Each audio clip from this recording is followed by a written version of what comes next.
You know, and we all have our 15 minutes of fame, and I'd like to take a couple of my 15 minutes to talk about the rights and the wrongs in the world of professional wrestling. And it is for the WWE Championship.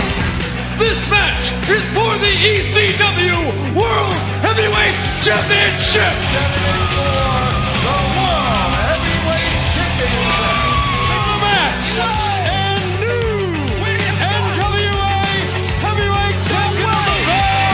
We appreciate you guys coming out and taking your time to support women's wrestling in America. This match is for the AWA World Heavyweight Wrestling Championship. You are listening to the Rights and Wrongs Pro Wrestling Podcast. Thank you for either downloading, viewing this on YouTube, or streaming it wherever you may be finding it. And I want to thank you for all of those options that you might be implying for this particular episode or any of the other videos / episodes that we may have. If you haven't gone to the website as of yet, I know it's relatively new, probably just a little bit over a month and a half. Please stop by WPNWrestling.com. That is the website for Women's Pro Wrestling Network now. That's WPNWrestling.com. For other archived episodes, blogs, videos, things of that nature, it is the central collection point for really everything that we do. And of course, if you haven't gone on and supported the Facebook page, you can find that with typing out Women's Pro Wrestling Network in full. You type out the entire name, it'll pop up. So, as listed in the title, the interview for today is one of the great managers / valets of the mid 80s, Dark Journey. It was joining me on the program and the interview. And it was one of the great thrills to have her on. I'm pleased and honored to have been able to find her and to have gotten her to agree to come on to the show. I really think in the amount of them that she's done thus far, I legitimately may be either the second or third. It's certainly not a lot. She doesn't do very many of them. And before we go into the meat of the podcast, I need to say this about it. First thing being is she's a very sweet woman, and as such, I don't think that she really wants to go throwing people underneath the bus, for lack of a better term. There are a couple of stories that I know for a fact people wanted to hear that she's aware of. It's been either sent to her, I brought it up to her, we talked about it offline. Yes, we did have a fairly lengthy conversation offline, and some of this stuff did come up. But I don't know if the comfort zone for saying that at that particular moment, and by that I mean this interview, was exactly what she wanted to do. So some of that by choice is kind of offline. Now I say that in terms of she wanted to see how this whole thing went, how the interview came down, the comfort zone that she had with me as an interviewer, how the downloads and all that stuff would play out. And after speaking to her, after we did all of that, after we had the interview, after we went through the bulk of the questions and everything, she seemed to enjoy it. She seemed to have a good time with the conversation and all that good stuff. And as it is, we're debating on a full Q&A version of it, where she would come back and answer people's questions other than mine, where it would strictly be fans from her Facebook page, fans from wrestling forums, fans from the Women's Pro Wrestling Network page, and just anywhere in between. She has really given that thought, and I'm thinking that we may be able to pull that out so some of the media questions may get answered. There are some that are tossed in the course of this. They're peppered throughout.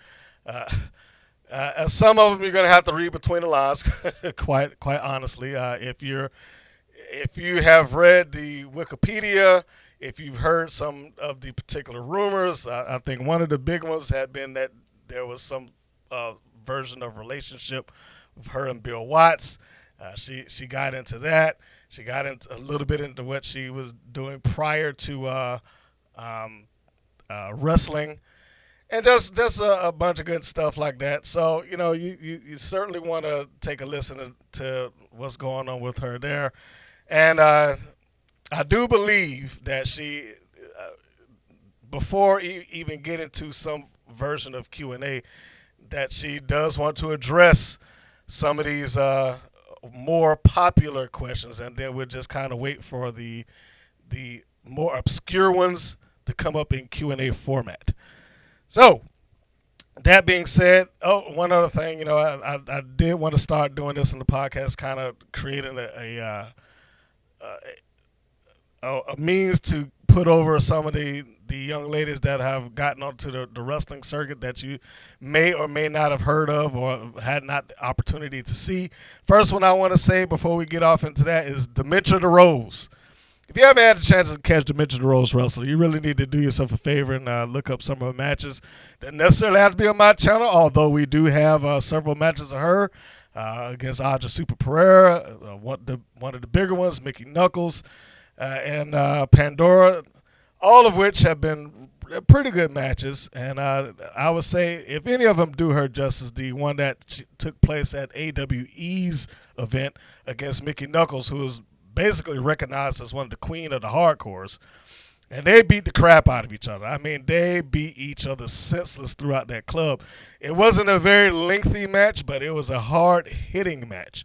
And if I'm not mistaken, and depending on when you're listening to this, I'm recording this prior to an event that she's scheduled to go on with another kind of queen of the hardcores and Crazy Mary Dobson.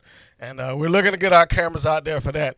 But needless to say, if you haven't had the opportunity to catch that, I'm inviting you to take a look at some of her stuff. She's got a little bit more hardcore as it goes on, and I'm not one that just goes for just random hardcore matches. I prefer that it has some sort of build and the hardcore be the blow off. But just in the dedication and the what she's willing to put herself through. Let's just put it that way. What she and other people are willing to put themselves through just for the purposes of serving a match and entertaining the audience, live audience in particular, is amazing to me. And she's steadily on a roll, as she calls it. She's building her nightmare. So I invite you, go on to the YouTube channel if you're not there already, and give a view to some of those matches. Tell me what you think about them.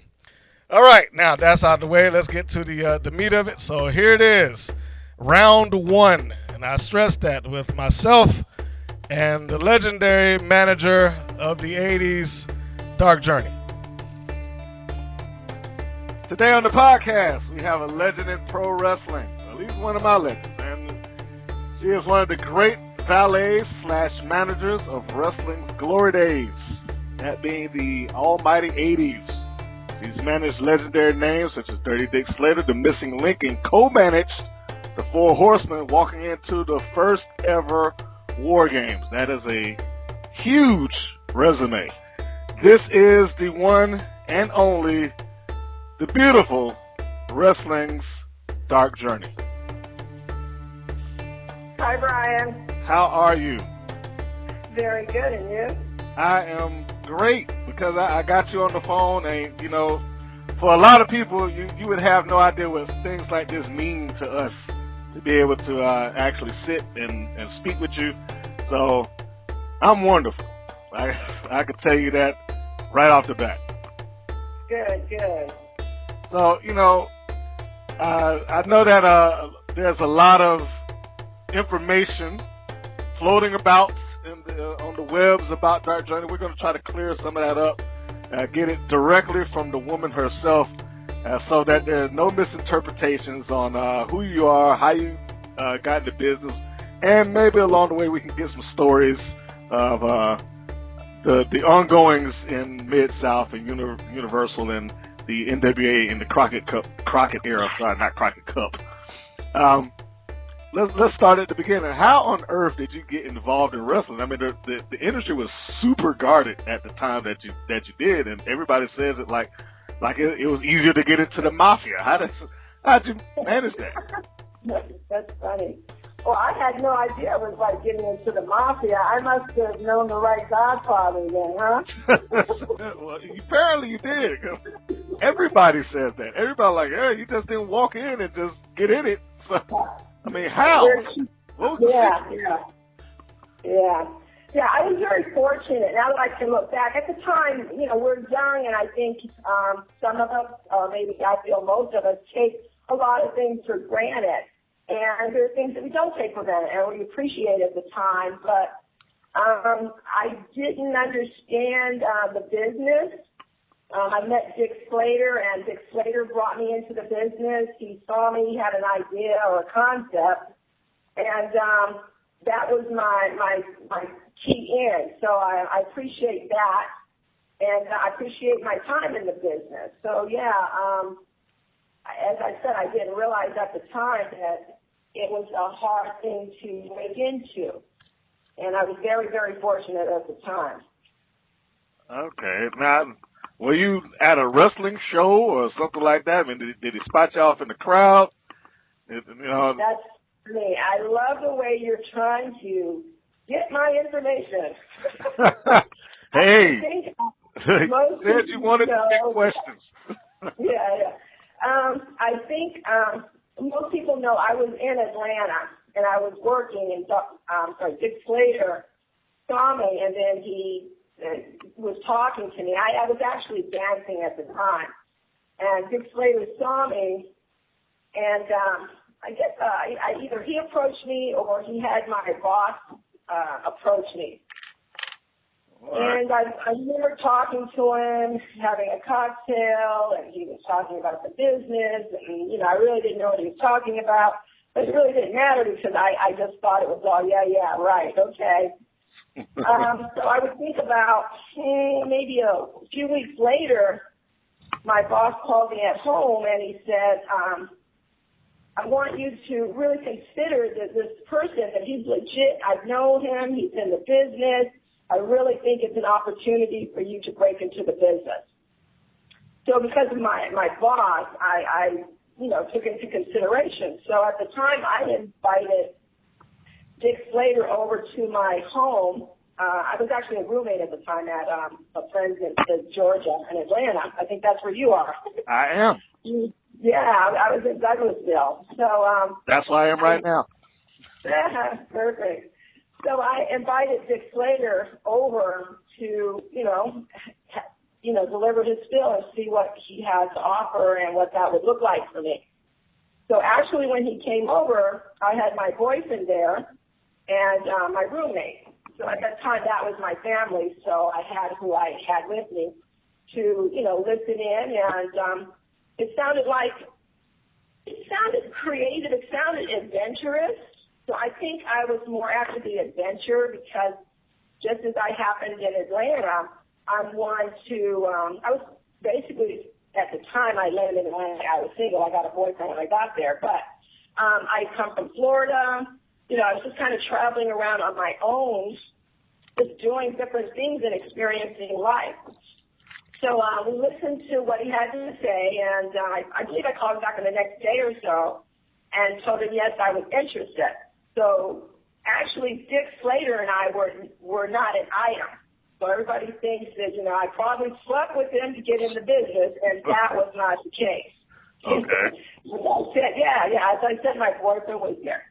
Now, I have to admit that once I decided to go, my boyfriend and I more or less kind of knew that was probably going to be the end of our relationship. It's something that, you see it and you don't believe it, but you go ahead and it's going to diminish anyway, and then that's what happened. So being on the road, after a while, I made a decision, is this going to be a relationship or not? And that meeting with Dick Slater. So I finally came to the point that I decided. He was like my manager, my booker, my friend, and basically the only person I knew. And he was also very, very protective of me. So, yeah, I would say somewhere in the beginning to the mid, then I decided, then Dick Slater and I started having a relationship. But I think that relationship was very secretive because of the way it started out. It was legitimate that it wasn't a relationship, but even though we were portraying that it was, so for us to just start to have a relationship, it just kind of melted in there. So basically, that's how I got into the business with Dick Slater. All right. Now, you mentioned the relationship factor, which is something I've long said. I never understood. It's like I don't know how anybody could make a relationship work with somebody that's not in the business. When you are in the business and you travel, like you just said, you're traveling all the time. You're doing different shows. You got fans underneath you. Just on your vision or your experience in there, if you were to come across a young couple now, somebody in the business, somebody out, and you had to give them any advice on how to make this thing work, is there anything that you could say to them, like, look, you need to do X? Okay, I guess this would just be my opinion, You're saying a couple that's working in the business and traveling together, is that correct? No, a couple say, like you and your boyfriend, you got one person that's in, one person that's out, but they really want to try to make it work. Right, okay, got it. So that's somebody that's in the business working and then they have a partner at home. Exactly. Okay. How would that work? I would think it's very, very tough, like in any business where one of the couples is on the road. That leaves the other person at home working a job and basically coming home to something that's familiar every day. And the other person is traveling, really not knowing what comes at them. It changes for the other person. Both partners, they need, I believe, emotion or affection. They need somebody to support them, somebody to lean on. They need comfort. So I would say if the couple could have a really good understanding of that and be very, very honest, I would think it would be easier in this day and age. I would feel that it would be, just because the consciousness has changed a little bit, meaning it's okay to be honest. It's okay to, accept what somebody says and try to work at it, rather than lie. Okay, before I would say some people in the business, they would have a partner at home and they're on the road and, hey, nobody knows what happens out on the road. You just don't let your right hand know what your left hand's doing, and everybody just keeps their mouth shut. Everybody in the business just keeps their mouth shut. I have to admit there was quite a bit of that in the business. I actually made a joke. I remember I flew into this airport, and all the guys got off, and I was standing, waiting for transportation to our hotel. There might have been about 7 guys. And within less than 10 minutes, an influx of cars came in, picked up everybody around me, and I was standing there alone. So everybody that left with a ride. And I don't mean a cab or a bus. I mean, it's just like, I would assume you called them Mark. Just pulled up, they got a ride to the hotel, and who knows what happened. But once I got to hear that evening, it was so profound that I needed somebody in every town in order to get my transportation and have, comfort and support and, somebody to tend to me. So, yeah, there was a lot of it. And I did see some relationships like that where the guy, most of them were wrestlers, were very, very committed. And they thought it was disgusting that other girls wanted to sleep with them. Very few, but believe me, they were there. Very, very few, but they were there. Okay. Yeah. Wow. Honesty is the best policy. That is interesting. Okay, so I have to go into that for a second. Literally, there was. I'm trying to find a nice way to put it. a standing person waiting from town to town for not just the guys, but the valet / manager. Also, you, and I'm assuming the preciouses of the industry, the baby dolls, the Missy Hyatts. More or less, there was a guy equivalent to the groupie that chased the wrestlers. Also, is that what you're saying? Not clear. Not clear. Okay. Yeah. When you said that you had somebody almost in every town, is that what I'm saying? I would like somebody. Oh, all right. Meaning when I drove in or flew in, especially when I flew into a job, I'm standing at the airport. Everyone around me within 10 minutes is gone. Everybody I work with is gone. All different cars, all different people pulling up to pick them up. Mm-hmm. So I realize I'm there waiting for public transit or whatever I'm waiting for. I don't have what they have. So my comment in the dressing room was, wow, I need a husband at home and I need a boyfriend in every town. Oh, okay. I got you. That. Yeah. All right, now I'm with you. Is Slater responsible for smartening you up to the business?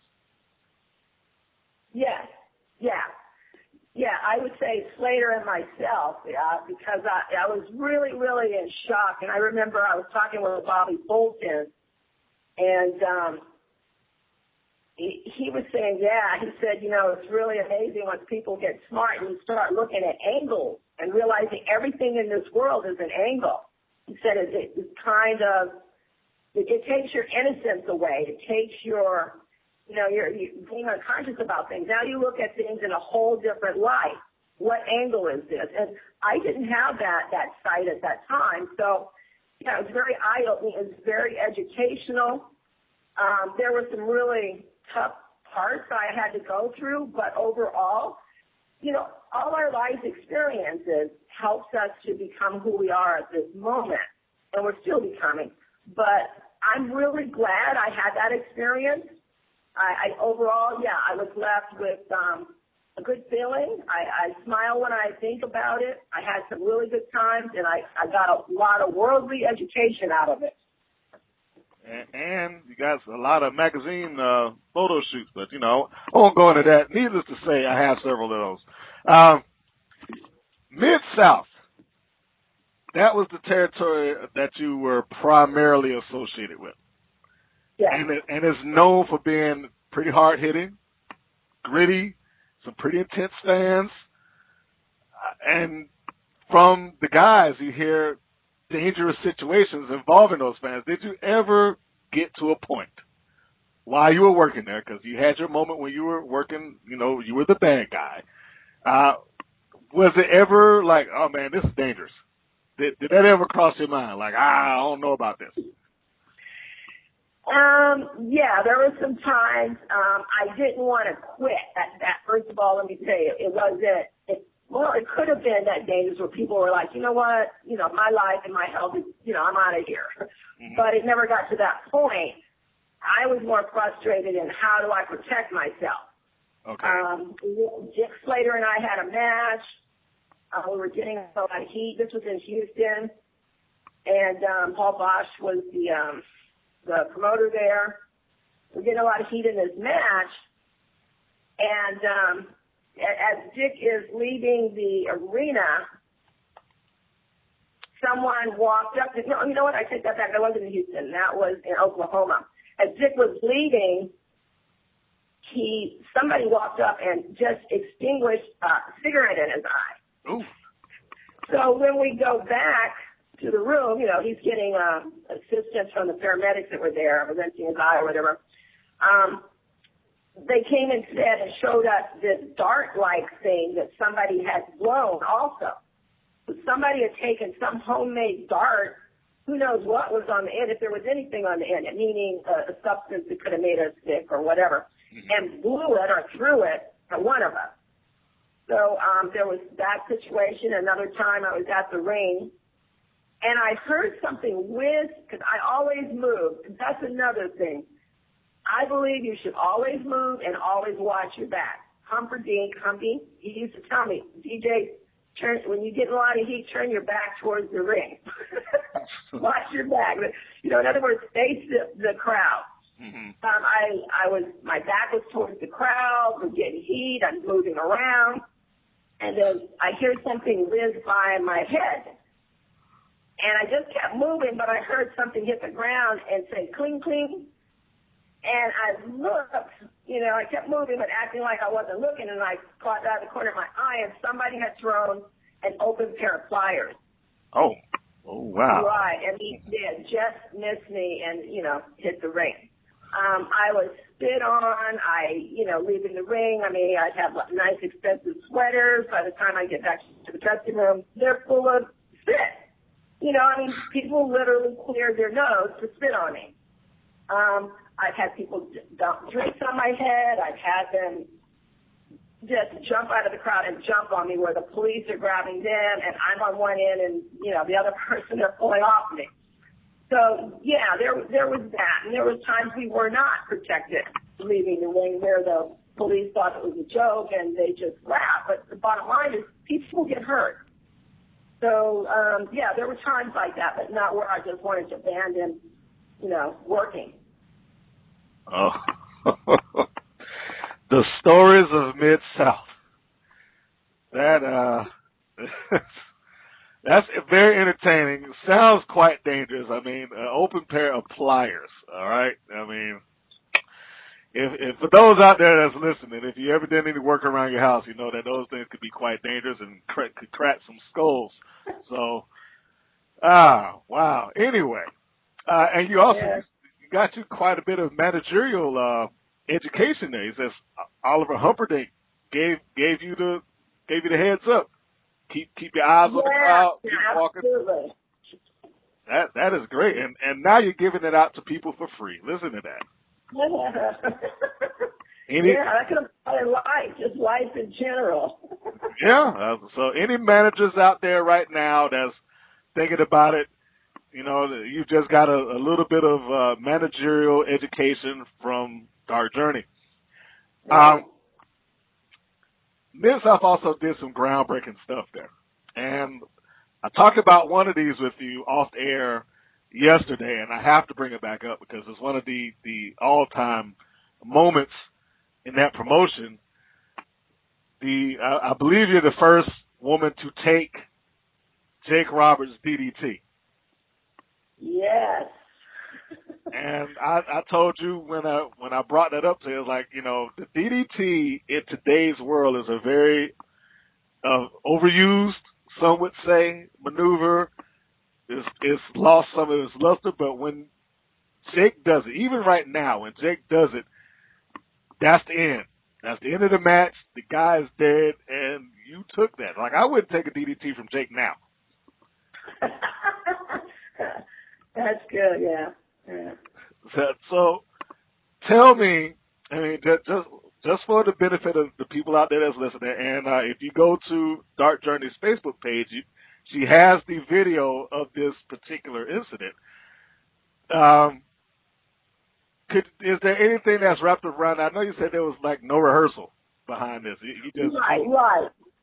You know, the Booker calls the shots. So, you know, I believe a lot of the spectators, they believe that spectators. I'm not trying to disrespect anybody. They're fans. They're people that appreciate the sport and the entertainment. There were a lot of and there still may be some that actually think, and I'm not going to say it doesn't go on today, but really we don't go to any secret place and practice the moves or practice the angle. And angle means, let's say somebody calls some football moves and we go and, you know, draws the map and then everybody goes out and, you know, runs through it. We don't, you know, wrestling isn't like that.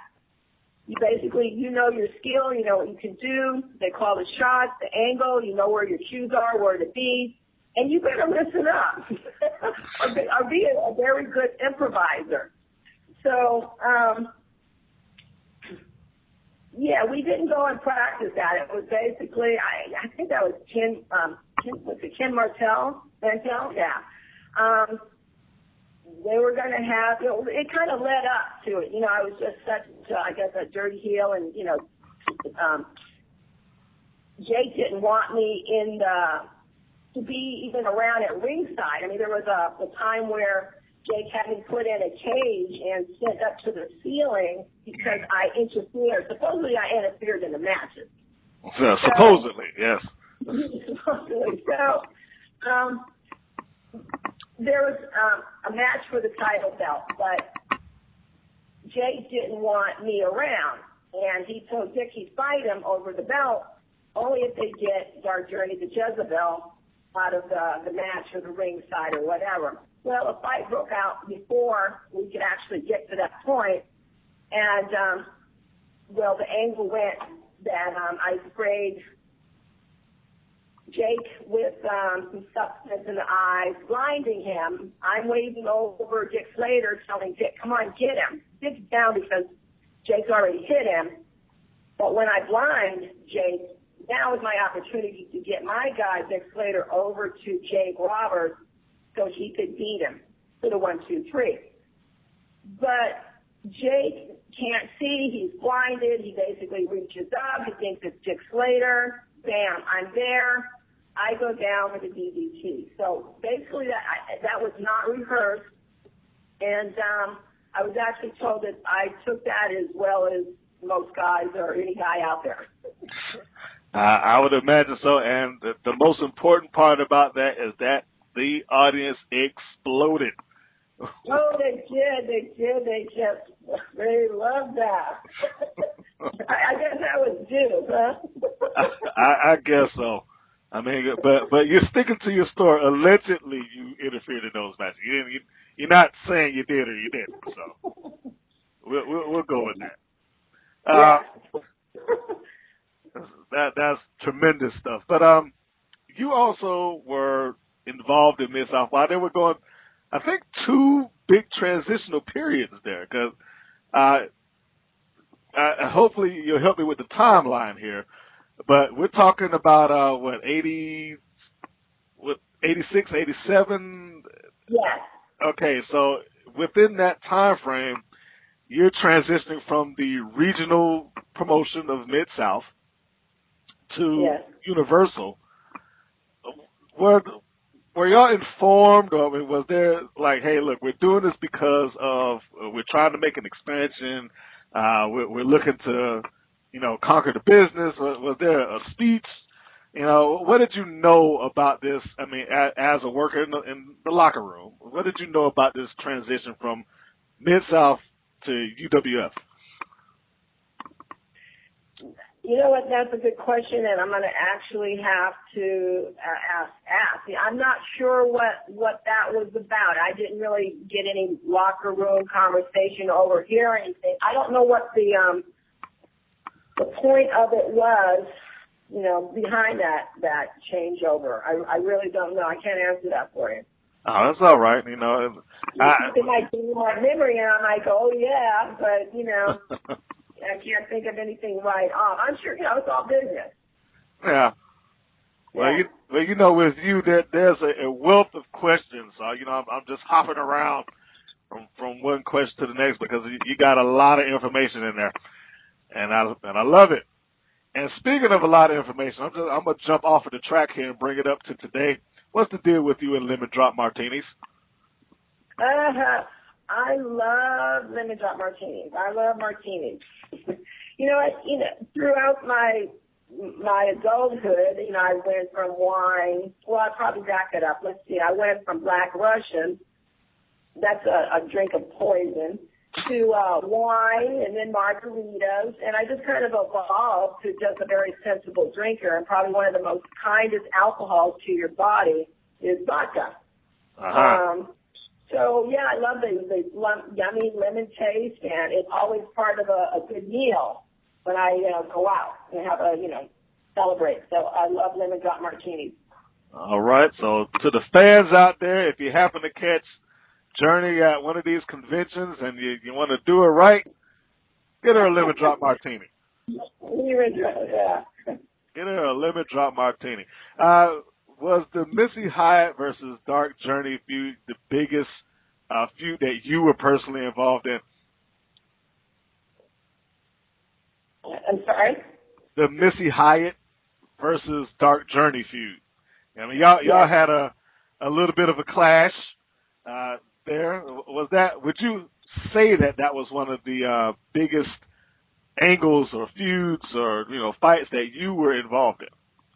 Yeah, I think the two best one was Jake and Missy Hyatt. Yeah, the Missy Hyatt ran a little longer than the Jake, one. But yeah, Missy Hyatt and I did a lot of work together.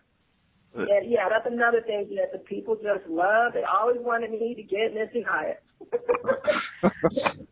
Well, anyway, I turned baby face and she was the heel. And she just makes a very natural heel. I don't know if is that a plus? A very natural heel. Easy to dislike. She doesn't have to work at it. Oh, okay. She doesn't have to, it's like she's her character. It's not like she's trying to portray. I mean, which, yes, okay, she does some acting or ad-libbing or whatever she does, as I do. But she just naturally comes off as a heel. I can't imagine her a baby face. They would hate her. Wow. Yeah. So yeah, I acknowledge Missy Hyatt. I think she's a great character, and I actually think she needs some acknowledgement. I mean, she still tries to, work the business and that, and good for her. I just think she does deserve some acknowledgement. Okay. Good deal. How is it working for Bill Watts? I enjoy working for Bill Watts. He's from what I know of him, he's a very good person, very good man. I just seen him again after maybe 30 years. I saw him in Louisiana last April, and he was like on a panel and speaking to a crowd of people in the back after a show. And I was just really, it was really profound, the conversation that he was having of his life's journey, the things and decisions he had to make as far as business, and I really get and understand. They weren't personal. They were all business. And the people that took it personal, you have to realize that he wanted them to succeed as much as, they did. So, I mean, that's in any business, but I think some people don't get that. Their ego and different things stand in the way. So, when he was speaking, he was clearing up a lot of things that he realized now in his life that he did that were wrong. And he was actually acknowledging them. He was taking responsibility and cleaning it up. So I thought he had a very profound conversation in the back, and I was like amazed. And I thought, wow. Wow. Yeah. He was very good to me. That's all I could say. He was a very, very good person. I never had any run-ins or anything with him. I don't think he mistreated me or anybody. If somebody got a raw deal, then I don't know. Okay. How many days a week were you working at the peak of the time that you were there, either in Mid-South or UWF? I don't know if the days changed, but at the highest, how often were you running and gunning? I was on the road approximately 6 to 7 days a week. So there were times and days where I would get a day off, and I would just stay in the hotel. I would not fly home to have my day off because, I had to be back in the same area, the day after the next, and it just wasn't worth flying home. And I did. There were times when I didn't care and I just want to be home. So I learned to cook a certain way. In other words, I take a day off when I'm home, and I cook for a few hours, and then I freeze up everything so that when I did get home on that one day, I could just pull out meals and just be home and enjoy my house and, push stuff around in your cave, So, I was 6 to 7 days a week. I was on the road. Oh, yeah, that's quite a bit. different state every day. Yeah, I kept like a little black book, and I still have that little black book, and I looked, in it just probably the last year or so, and I couldn't believe a state every day. And I was like, wow. Could I do it today? I don't know. Dragging the road like that. It takes a certain type of individual to do that. I mean, are you amazed that you're able to accomplish it? Like, oh man, I can't believe I just traveled that much. I think it kept me physically strong too. But that's the perk. Yeah, I managed to do it, and I remember I used to keep a jump rope in my travel bag. So I'd get to the hotel room, do some sit-ups, jump rope. If I couldn't get to a gym, most of the time I couldn't. Was it particularly hard for you to get to a gym when you were working heel? You just didn't want to, be bothered with potential nuts out there?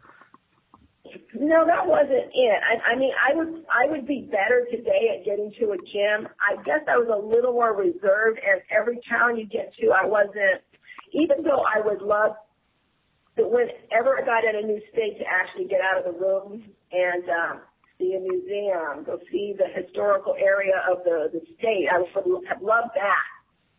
But I didn't do the work ahead of time to find the gym in each place I was going. My mind wasn't in that time, that mind frame, I should say, to think like that. So today I think like that, just like last year when I was in Louisiana doing Wrestle Reunion, I already called it a gym. I'd already set it up. So I had a gym for 2 weeks. And I have to admit, still people in the South, Mid-South area, I'm just amazed at what honest, beautiful people they still are. This guy gave me a free pass. Of course, they want to, tour you and charge you. And I told him I was just there to do a show. So he showed me around, and he said, here's the key. It was, a locked up place, and he gave me the code and the key. And I said, don't you want my driver's license or something? He said, no, that's fine. And I mean, you couldn't do that here in L.A. Your stuff would just be missing. I couldn't believe there was such still Southern hospitality in the South. I mean, that was amazing. That was just last year. So kudos for the South. Hey, all right. Yeah. Did you ever entertain the idea that you might want to transition into being a wrestler, or were you always comfortable in the managerial role? I was always comfortable in the managerial role. Actually, I had an interview with New York, and they wanted to teach me to wrestle, and I wasn't prepared for that, meaning I didn't know that was even going to be an option. And I just think I was at the age and the mind frame that I didn't understand what that meant, and it looked like to me drop kicking other women in the chest. Okay. So it wasn't a feminine role, even though I could be a heel and do some things in the ring. I just, at that point in time, I could not see myself doing that. They were going to send me down to Florida, to Tamula at the time, to learn to wrestle. Mm-hmm. And basically that's what I said. It was Vince, and there was another gentleman there. I can't think of his name right now. It's bugging me. But they said they keep them in mind. Now, I think back today, I almost say to myself, duh. Where would you be today, right? Yeah. It probably would have been a good thing because WWE at the time, or F at the time, was coming up. They took a lot of Mid-South and other, areas. They took the best talent and they build, their own WWE empire over there. And, I could have very much been a part of that. Who knows? Still, there today. But I guess, you make the decisions at the time you do it, and that's where my head was. So. Well, who on earth could have ever thought that they would reach the point that they are now? You know what I mean? Right. The WWE, from the late '80s, who could have thought that? I mean, Right, big right. is one thing, though. Holy crap. Look at them now. Right. I think that the biggest thing for WWF at the time was actually exposing the business. And I hate to say, as a sad day as that was, they actually exposed the business for wrestling entertainment. So they were able to open some other doors that were not, it didn't mean they were never going to be available, that were not available at the time. But then they could exploit the business. They could go in all different avenues, so that was big for them. Well, I'm sorry to cut you off. You had something where you finished that? I didn't mean to cut you there.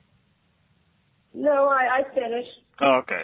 But I'm glad you said that about the entertainment thing, because Mid-South had their moments of doing the entertainment deal. Muhammad Ali, were you there when Ali was brought into Mid-South? No. No? Okay. No. Cause I thought that was probably as close to as an entertainment deal as Mid-South could be. It was pretty close to what New York was doing at the time. I mean, they had Mr. T, and the Mid-South brings in Ali. Of course, not within the same year, but it's relative. Did you ever think guys that you were around in that locker room, the DiBiase's, the Terry Taylors, that they should have been world champion? Because I don't think they ever reached that goal. I mean, was it ever like the buzz amongst you guys there that, hey, maybe we should have a world champion that came out of Mid-South or something like that? I never heard that conversation. I didn't hear it between the guys either. That they have had the conversation. That seems like a legitimate conversation they would want to have. I would think so. I mean, I know that the championship was contested there a couple of times, but when I look back on it, I just didn't see anybody that won it. We talked about the transition from Mid-South to UWF, but what we didn't get into was the sale of UWF to the NWA. Was that kind of a heartbreaking thing? I mean, did it come down like bad news, or, what was the deal there? Yeah, it was bad news. Actually, some people before the sale, when I mean people, some of the wrestling talent, they were jumping ship already. And Watts was losing talent, like his top talent. Mm-hmm. So he didn't want to lose everybody, so we had to sign contracts. So I had a contract with Bill Watts. And I think that kept most of us there because it had a very good angle to it. I'm not going to explain the business part of it, but it kept us there, and it was, had to do with the same money. So it wasn't how it was paid; it was how it was distributed. So, then all of a sudden, we thought things were doing great, and I think it's just something Bill had to decide he was going bankrupt. Now, I don't think the guys actually saw where the bankruptcy was. I don't understand financially. It looked like we were at a point in a time where we were doing very, very well. But we're not running the books, are we? So, I guess Bill felt he had to sell it. So he sold it. Basically sold it from under us. But we were shocked. All of a sudden, basically, hey, we sold 25 of our talent. Mm-hmm. And you're one of it. I sold your contract to Crockett.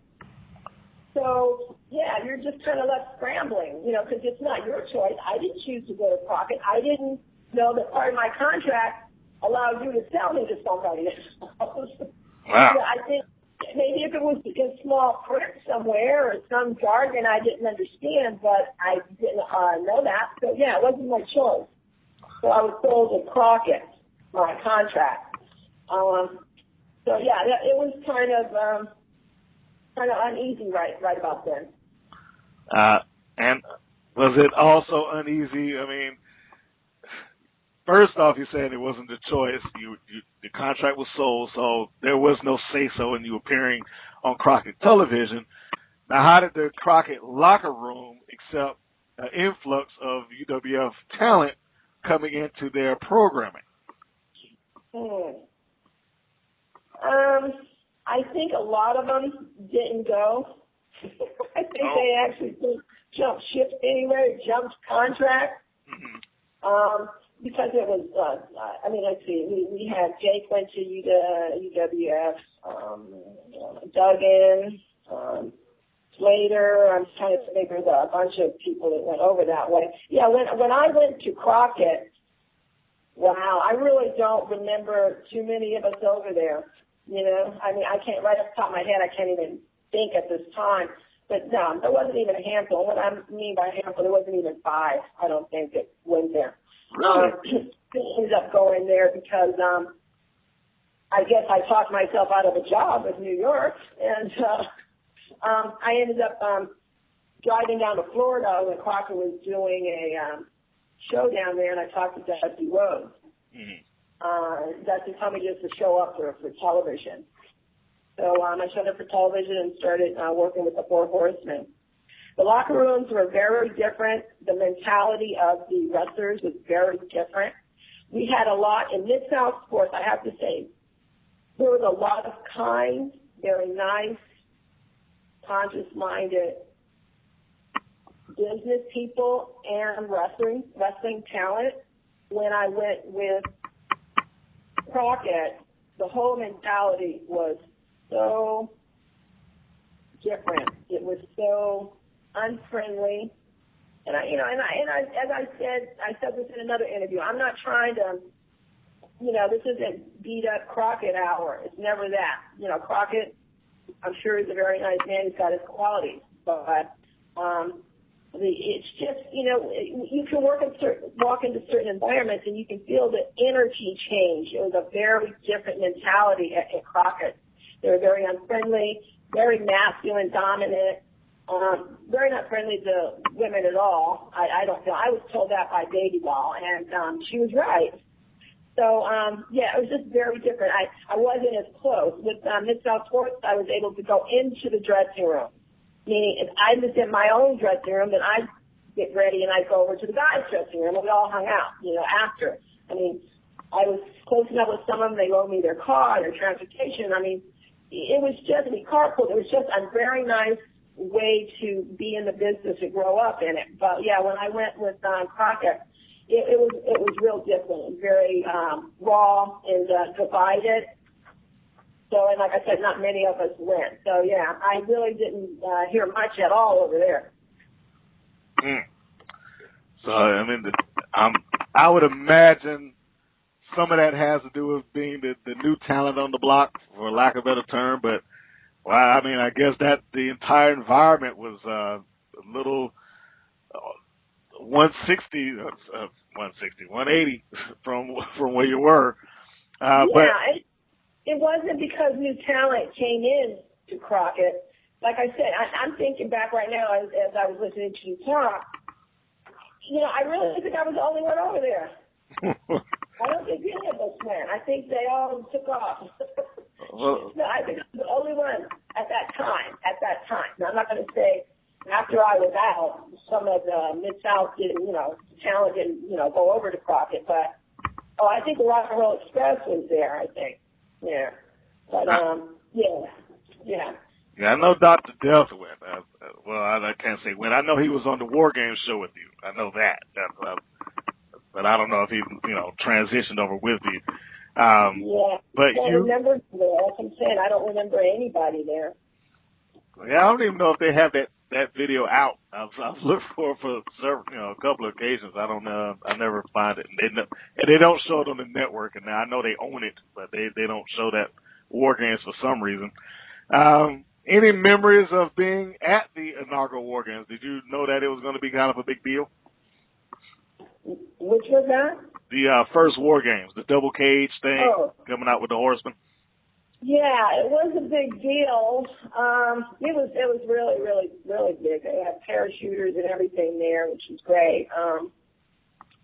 Basically, the way that the ring is set up, there's no room for people on the side, and it's a big crowd, so it's too dangerous for anybody to be outside the ring, other than security and maybe some cameras. So basically, my part was just to be escorted to the ring with the talent, 4 horsemen, and then be escorted back to the dressing room. That's my only partaking in there. Okay. To pull this thing to a head here, we've talked about Mid-South, we talked about UWF, we talked about sell to NWA. The final nail, if you will, as it related to you in the business. I'm assuming the NWA was basically your last interaction on a regular basis with being in wrestling. What transitioned you out, and did you ever think that, okay, I'll just go someplace else? Or when you left NWA, did it just turn into, okay, I'm done, and I'll leave the wrestling business alone? Right, yeah.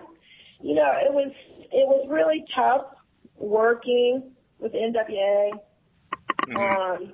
Like I said, I was younger there, so I think I physically emotionally took a lot of things more personal.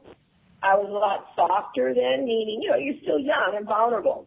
Mm-hmm. So I was getting to the point emotionally that it was too hurtful for me, But before I could even verbalize that, it's just that Crockett told, trying to think. I'm trying to think. I'm losing my thought here. Crockett invited me out. In other words, Crockett told J.J. Dillon to please, release her. So in other words, having a business conversation about it, tells someone else I'm working with to come tell me. The person's not my manager, not my booker, and tells me at ringside. Oh, by the way. Ringside? Yeah, at ringside. Basically comes up to me and just says, hey, by the way, Crockett just wants to finish a contract, blah, blah, blah. So I remember going back to my room. I think we had one more show or something, and writing a letter to J.J. Dillon, which it actually should have gone to Crockett, saying that, basically what I'm saying is it's very hurtful, it's emotional to me, and I'm so glad that they came to me and said that, because it released me from something that I needed to be released from, and that there was somebody else that wanted that job more than I did. So I was thinking that it was a letter of acknowledgement, and I was thinking that. So I remember when I went back out to the last show, J.J. Dillon walked up to me and he just gave me a big hug because he thought where I was coming from, and that was very sweet, And so from there, I couldn't think of where to go. I was like, okay, I'm going to go back to, L.A., I'm going to, have the rest of my life. And I think at that point, it wasn't a conscious thought, but I just kind of severed it. I was done with the business. Mm-hmm. Now, over the years, I've done a few shows. Probably about 4 years after that, I did a show in Texas with Jake and Sam Houston, and Steve Williams was there at the time. Bruce Grizzly Smith was there. I did a show then, and then basically I was gone for a long time, and then I did the West End out here in Los Angeles, and then I'm just basically kind of coming back out. So I'm having a good time. I'm enjoying coming out, having conversations, and being a part of it. And I'm really looking forward. Well, I know I gave a shout-out to the South, but I want to give a shout-out to New Jersey, because Saturday, October the 3rd this year, I'll be in New Jersey, and I'm going to be in Monroe, in the city of Monroe. It's a convention. It's the Legend of the Ring Pro Wrestling Fan Fest, and it's supposed to be the longest-running convention wrestling show that they have within the wrestling business. And for thousands and thousands of people coming through this. So I'll be there Saturday, October the 3rd. So I'm giving a shout out to the East Coast now. All right. I'm looking for my martinis. That's right. Buy her martinis, lemon drops. And that, what's the name of that convention again? Let's make sure that we get that across. It's the Legends of the Ring Pro Wrestling Fan Fest. All right. It's in New Jersey, in Inaugural. And that's October 3rd, correct? This year. Saturday, October the 3rd. There you go. I'll be there. that is another reason to get the tickets. Yeah. Dark Journey will be there, and what I would guess is somewhat of a rare appearance. Yeah, it is a rare appearance, absolutely. So yeah, that's worth the price of admission alone. You gotta appreciate that. Where can fans follow you?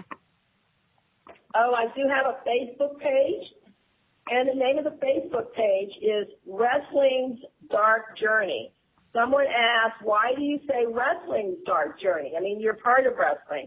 It's because there's a group called Dark Journey, and there's a movie called Dark Journey, but I myself am Wrestling's Dark Journey. So that's why you have to type in the Wrestling's Dark Journey, or you're not going to get me. You may find me, but it's Wrestling's Dark Journey on Facebook. And some of the perks of going to that page, seeing those wonderful pictures of Dark Journey, along with some of the big names that she managed, the Missing Link, Dick Slater. I mean, and you can see her beautiful smiling face. The pictures alone are worth you going on Facebook. Yeah, there's some little clips. There's some vintage clips, and when I mean vintage, it's by the quality of the video. But they were provided by someone from Las Vegas, and I appreciate them. And if anybody wants to send me over some more footage, vintage or not, I'm willing to post it. But I am going to be posting the Jake the Snake DDT given to Dark Journey. I'm going to be posting that video and some other little new things this week. So stay tuned. Well, now I feel like I have to go through my own personal VHS collection to see if I have any Dark Journey clips in there that are worth sharing, whether that be ringside or not. So I may have to do that. I may have to join that group of fans as well and see if we can add to your collection. That's right. Make this big. That is correct. Journey, I have to say, I could probably do this with you for another hour or three, but I don't have that time with you. This is a very good time. I'm really enjoying this. I want to thank you. You're a great host. Thank you. From you, that means the world. And I want to say this before you go. There was a friend of mine that literally grew up looking at wrestling from all the different areas. Mid-South, one of his favorites. He's the reason that I am a wrestling fan today.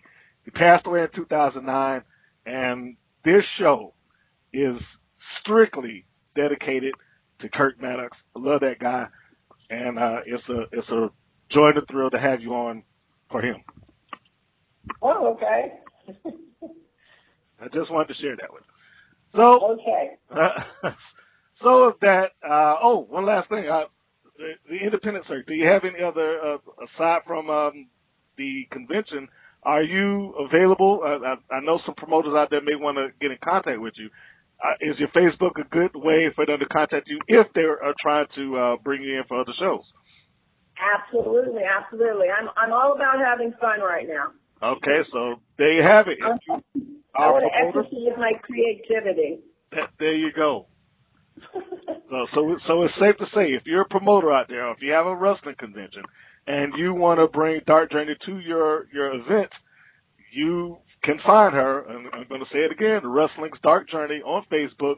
She takes communication through that and handles her business as she's looking for new creative outlets. Yes. All right. Well, there we have it, Journey. It has been wonderful. You've been a great interview. I hope we get the chance to do it again because I left off a bunch of questions just to try to, keep this thing narrowed to an hour. So, and I hope you enjoyed yourself. Absolutely, I did. And let's do that. Let's get some more out there, some more information. Yes, indeed. I love it. So everybody that's listening, this is Mr. Green, Brian Green, for the ones that know me personally. And you can catch all of my stuff on the WPN, the Women's Pro Wrestling Network, on Facebook also. And you can check out our YouTube channel and website. It's WPNWrestling.com. And if there are any new news coming from Dark Journey, we will try to stay in contact with her so we can pass that information along, because you never know where she may pop up. And make sure where she does pop up, you give her a lemon drop martini. Thanks for listening, everybody. We appreciate you, and thank you for your support. Okay. That was the legendary manager / valet, Dark Journey, telling you her story about how she got involved in the wrestling business and some of the little stories in between what went on in the wrestling business, including having her contract sold, more or less against her will, to go to Crockett and a couple of things in between that. If you do want to hear more out of her, if you want to get some more information from Dark Journey, feel free to drop us a message at the Women's Pro Wrestling Network, and we will forward that over to her, or we'll collect those questions so we can ask them one by one. She's, like I said, we're trying to work that out, trying to schedule a time and a date where she can go into some of the questions that people really, really, really want to know. One of the big ones is the Sting Slater incident, which was, again, some of this stuff has been talked about offline. That being one. One of the issues that was going on with that particular one is that it does exist out in the world, as Jim Cornette has kind of addressed it on a couple of occasions. And I don't believe up until recently she's actually even heard Cornette bring that up. So, or she hasn't heard that version of it, I should say. So, after hearing that, we'll see if we can get the rebuttal, her side of things, and we can go on from there. But yes, if you have further questions, any rumors that you want answered, please feel free to message them.